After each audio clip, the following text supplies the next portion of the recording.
بسم اللہ الرحمن الرحیم۔ بچے بہت قیمتی ہیں۔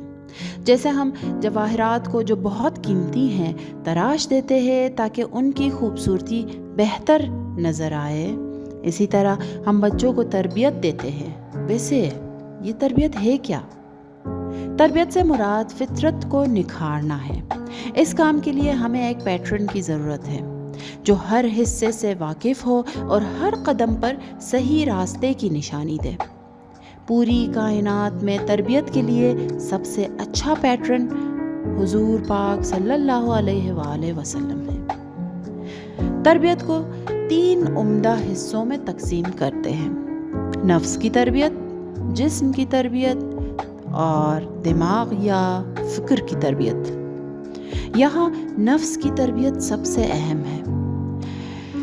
ان 3 حصوں پر کچھ چیزیں گہرا اثر رکھتے ہیں، جیسے گھر کا ماحول کیسا ہے، ماں باپ کی اخلاقیات کیسی ہیں، دوست، بچے کس سے روزانہ ملتے ہیں اور ان سے کیا سیکھتے ہیں، جیسے اسکول اور اس کا ماحول، جیسے معاشرہ، اور بہت سے ایسے مقامات یا اشخاص ہیں جو منفی یا مثبت اثر رکھ سکتے ہیں۔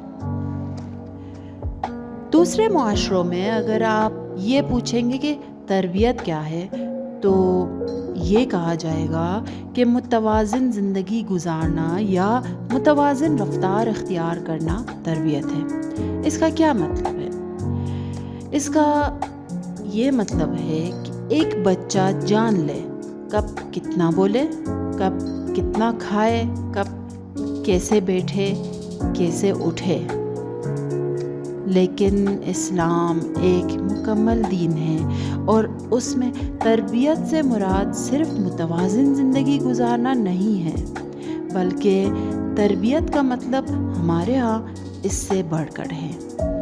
اسلام میں تربیت سے مراد، جیسے ہم نے پہلے بھی بتایا، فطرت کو نکھارنا ہے، آگے بڑھنا ہے، اتنا آگے کہ اپنی ذات کے کمال تک پہنچے۔ انسان کی ذات پیدا ہوتے وقت پاک ہے، اس ذات کو، اس فطرت کو نکھارنا ہی تربیت ہے۔